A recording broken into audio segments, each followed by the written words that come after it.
मनुष्य के शरीर में यानी किसमें, नर और मादा के शरीर में क्या होते हैं, अंतःस्राव यानी अंदर में क्या है, एक ग्रंथि पाया जाता है। क्या है, एक तरह का क्या है, ग्रंथि। और उस ग्रंथि का काम क्या होता है, हार्मोन्स को स्राव करना। क्या है, हार्मोन्स को निकालना, है ना। और हर हार्मोन्स का क्या है, अलग अलग कार्य है। क्या है, अलग अलग काम है। ठीक है, तो इसको हम लोग समझेंगे। तो मनुष्य के शरीर में अंतःस्रावी ग्रंथि कौन कौन है, ये 6 प्रकार के ग्रंथियां पाए जाते हैं। कितने, 6 प्रकार के। एक है पिट्यूटरी ग्रंथि। क्या है, पिट्यूटरी ग्रंथि। इस पिट्यूटरी ग्रंथि को हम लोग बोलते हैं मास्टर ग्रंथि। क्या बोलते हैं, मास्टर ग्रंथि, यानी पिट्यूटरी ग्लैंड या मास्टर ग्लैंड। उसके बाद है थायराइड ग्रंथि। क्या है, ये थायराइड ग्रंथि है। उसके बाद तीसरा है पैराथायराइड ग्रंथि। क्या है, पैराथायराइड ग्लैंड, है ना। और एड्रिनल ग्रंथि। क्या है, एड्रिनल ग्लैंड। उसके बाद अग्नाशय की लैंगरहैंस की द्वीपिकाएं, है ना। उसके बाद छठा में आता है जनन ग्रंथि। क्या है, क्या बोलते हैं, छठा जो है हम लोग का मानव के शरीर में क्या होते हैं, जनन ग्रंथि। मादा में और नर में दोनों में क्या है, जनन ग्रंथियां होते हैं। जैसे यहाँ अंडाशय। क्या है, अंडाशय यहाँ स्त्री में होता है। किसमें, मादा में होता है, फीमेल में। किसमें, यह अंडाशय किसमें होता है, ये फीमेल में होता है। किसमें होता है, महिलाओं में होता है, स्त्री में होता है ये अंडाशय। उसका दे जो वृषण जो होता है ये किसमें, पुरुष में होता है। किसमें होता है, पुरुष, यानी किसमें, नर में होता है। किसमें, नर में होता है। तो ये जनन ग्रंथि। अब हम लोग जो है इसको अलग अलग सभी पार्ट्स को अलग अलग से हम लोग विस्तार से जानेंगे। ठीक है, पहले आता है क्या है, ये पिट्यूटरी ग्रंथि। ये पिट्यूटरी ग्रंथि या मास्टर ग्रंथि, इसका कार्य क्या है ना।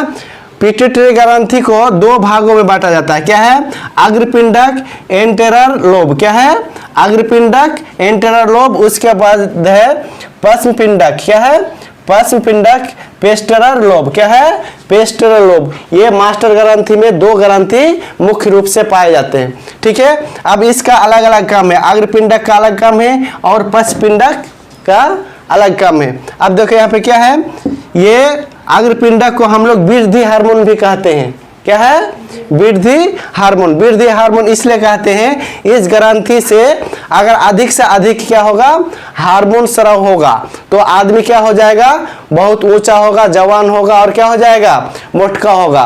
उसके मांसपेशी और हड्डी क्या हो जाएंगे, मजबूत हो जाएंगे, है ना। मजबूत होते हैं और क्या होते हैं, वो आदमी अधिक से अधिक लंबा हो जाता है ना। जैसे बहुत आदमी को देखते होंगे, ये बहुत ही क्या हो जाते हैं, वो लंबे हो जाते हैं, है ना। कोई एक मांसपेशी इधर टेढ़ा हो गया, कोई इधर हो गया, कोई होता है ना, देखते हो ना बहुत आदमी को, तो वही चीज है। तो यही है, वृद्धि हार्मोन्स के कारण होता है। ठीक है, और ये किस में, मास्टर ग्रंथि में पाया जाता है। अब देखो इसमें देखो, इस ग्रंथि से क्या है, किस ग्रंथि से, ये ग्रोथ हार्मोन्स, है ना। अगर अधिक से अधिक हार्मोन्स होगा तो आदमी क्या हो जाएगा, जवान, ऊंचा, लंबा, मोटका, तगड़ा हो जाएगा। ठीक है, और उसके बाद ये जो इस ग्रंथि से अगर कम स्राव होगा हार्मोन्स, इस ग्रंथि से अगर क्या हो जाएगा, हार्मोन्स का कम मात्रा में क्या होता है, स्राव होता है, तो आदमी बौना हो जाएगा, टुनटुना होता है ना, टिनटिना लगा हुआ बोलते हैं, वही टिनटिना लगा हुआ बन जाएगा। यानी किससे, यही पिट्यूटरी ग्लैंड से ही निकालते हैं। क्या है, पिट्यूटरी ग्लैंड से जो स्राव निकलता है, हार्मोन्स जो स्राव होता है, अगर कम स्राव होगा उसका तो आदमी क्या होगा, टिनटिना, बौना। तो ये बौनापन जो आता है किसके कारण, अग्रपिंडक से क्या है, अग्रपिंडक से कम हार्मोन्स का स्राव होना। क्या है, कम हार्मोन्स का स्राव होना, है ना। और देखो अधिक स्राव होने पर ये बीमारी भी है, बहुत आदमी को देखना, ये अग्रपिंडक से अगर हार्मोन्स अधिक क्या हो जाएगा, स्राव हो जाएगा, तो उसको एक क्या है, जाइगेंटिज्म का एक बीमारी है। क्या होता है, जाइगेंटिज्म, बहुत ही एक खतरनाक बीमारी है। आदमी का कोई भी पार्ट्स क्या होगा, बहुत उसका मांसपेशी बढ़ जाएगा या हड्डी बढ़ जाएगा, है ना। और अधिक से अधिक, जैसे गिरट खल्ली को देखना, है ना, गिरट खल्ली जो है उसका यही बीमारी था। किसको, गिरट खल्ली को, वो बहुत ही ऊंचा है और उसका पैर क्या है, पतला है, और ये पूरा शरीर जो है ऐसे एकदम बना हुआ है, समझ में? तो ये क्या है? जाइगेंटिज्म बीमारी। क्या है? जाइगेंटिज्म बीमारी। अधिक स्राव होने पर क्या है? हार्मोन्स का क्या होगा? अधिक स्राव होने पर होता है। उसके बाद जो है देखो, नर और मादा में शुक्राणु और अंडाणु बनाने की क्रिया भी करती है। देखो, नर और मादा में, नर में क्या करते हैं? शुक्राणु, यानी जिसको हम लोग बोलते हैं स्पर्म, जो जनन करने में सहायक होते हैं। अगर ये स्पर्म नहीं निकलेगा किससे?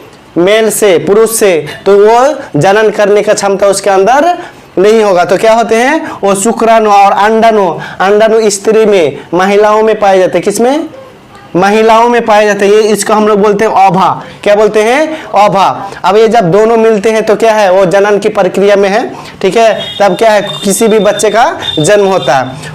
तो यही जो है कार्य जो है, नर और मादा में शुक्राणु बनाने का क्रिया का कौन नियंत्रित करता है? अग्रपिंडक। कौन नियंत्रित करता है? अग्रपिंडक। इसी से जो हार्मोन्स निकालते हैं, तो शुक्राणु और अंडाणु को बनाने में ये क्या करते हैं? नियंत्रित करता है, यानी नियंत्रण करता है। उसके बाद देखो क्या है? मादा के स्थानों को दूध स्राव के लिए उत्तेजित करता है। अब देखो, मादा स्त्री में, महिला में, किसमें? महिला में जब बच्चे जन्म होगा तो उसको खाने के लिए तो चाहिए ना, दूध चाहिए ना जी। तो वो दूध स्राव के लिए कौन यही उत्तेजित करते हैं? अग्रपिंडक। कौन करते हैं? यही अग्रपिंडक। तो मादा यानी स्त्री में क्या है? उसके स्थानों को जो है दूध स्राव कौन करता है? उत्तेजित अग्रपिंडक करता है। कौन करता है? अग्रपिंडक। उसके बाद आ जाता है मास्टर ग्रंथि। क्या है? मास्टर ग्लैंड का जो है दूसरा पार्ट क्या है? दूसरा भाग है पश्चपिंडक। क्या है? पश्च में ये पेस्टरल लोब। क्या है? पेस्टरल लोब। ये हमारे शरीर में क्या है? मानव शरीर में जल को संतुलन करके रखता है। क्या है? जल क्या है? शरीर में जल संतुलन को बनाए रखता है। यानी आदमी का शरीर में कितना जल रहना चाहिए, है ना, उसको कितना जरूरी है, इसको नियंत्रित करता है ना। जिसका शरीर में देखना जल का कमी हो जाता है, डॉक्टर लोग क्या करता है? सुइयां फोड़ता है और पानी चढ़ाता है। चढ़ा दिया 10 लीटर 5 लीटर, है ना, चढ़ाते हैं ना जी। तो यही पश्चपिंडक में उसका हार्मोन्स में कमी जब आ जाता है तो आदमी का शरीर में क्या होता है? पानी का कमी हो जाता है ना, या ज्यादा हो जाएगा। तो ज्यादा होने पे तो फर्क नहीं, कम होने पे ज्यादा फर्क होता है। तो यही है किसका? पश्चपिंडक में जो है, पश्चपिंडक यानी पेस्टरल लोब में क्या है? इसके हार्मोन्स में कमी होने के कारण ही क्या होता है? जल के संतुलन में क्या हो जाता है? दिक्कत होता है। उसका है मादा में बच्चे के जनन में सहायक। अब ये देखो, मादा यानी स्त्री में क्या है? महिलाओं में बच्चे को जन्म देने में शक्ति क्षमता किसके कारण? ये पश्चपिंडक पेस्टरल लोब के कारण ही होता है। मादा में बच्चे के जनन में भी ये सहायक होते हैं। समझ में आया? उसके बाद देखो, ये जो है अंडाशय किसमें? महिलाओं में पाया जाता है। ये अंडाणु, इसको हम लोग बोलते हैं मादा, है ना। किसमें? मादा। ये ओवा बोलते हैं, इंग्लिश में इसको क्या बोलते हैं? ओवा। उसके बाद ये जो वृषण होते हैं, ये गुल्ली, है ना, ये गुल्ली पुरुष में पाया जाता है। क्या पाया जाता है? पुरुष में पाया जाता है। इसको हम लोग बोलते हैं वृषण। क्या बोलते हैं? वृषण। और इसी में देखो, ये जो वृषण है ये पुरुष में पाया जाता है। इसी में शुक्राणु तैयार होते हैं। ये अगर आदमी को काट के बाहर निकाल ले तो उसमें बच्चे पैदा करने की क्षमता नहीं होगा। जैसे मान लो किसमें? कोई सांड का, है ना, बैल का या खस्सी का अगर ये निकाल ले तो उसमें क्या है? बच्चे जनन करने का क्षमता नहीं हो सकता। उसी तरह अगर पुरुष में ये निकाल ले जाए तो वो भी बच्चा क्या है? जन्म देने का क्षमता उसमें भी नहीं होगा। तो ये क्या है? ये वृषण, क्योंकि वृषण में ही शुक्राणु बनते हैं। अगर शुक्राणु बनने वाला चीजें नहीं रहेगा तो भक्को बच्चा पैदा कर सकता है जी? नहीं कर सकता, है ना। तो इसलिए ये क्या है? बहुत ही महत्वपूर्ण ये जो गुल्ली है ना। एक इसका जो है वृषण जो है पुरुष में, एक गुल्ली बड़ा होता है, एक गुल्ली छोटा होता है। क्या होता है? थोड़ा सा, उतना भी नहीं। और अगर ज्यादा बढ़ जाएगा छोटा बड़ा तो उसको हम लोग बोलते हैं हाइड्रोसिल। क्या बोलते हैं? हाइड्रोसिल। भक्वा का लटकेगा बहुत, समझ में आ रहा है? तो वो क्या करते हैं? टाइट टाइट कपड़ा पहनते हैं, है ना। उसमें पानी जम जाता होगा। क्या होगा? पानी जम। उसके बाद बहुत आदमी का ऑपरेशन भी करना पड़ता है। क्या करना पड़ता है?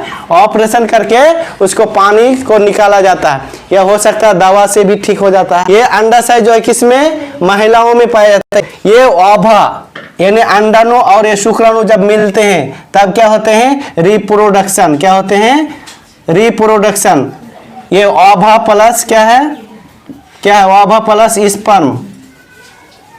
ये दोनों जब मिलते हैं, क्या जनन में जब ओवा और स्पर्म जब मिलते हैं तो क्या होता है? रिप्रोडक्शन होता है। क्या होता है? रिप्रोडक्शन।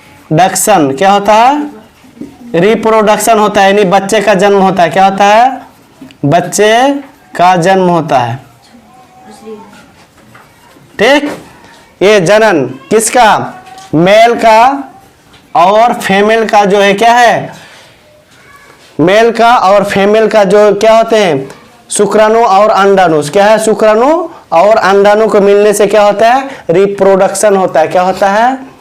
यानी जब ये दोनों क्या है? मेल और फीमेल। क्या है?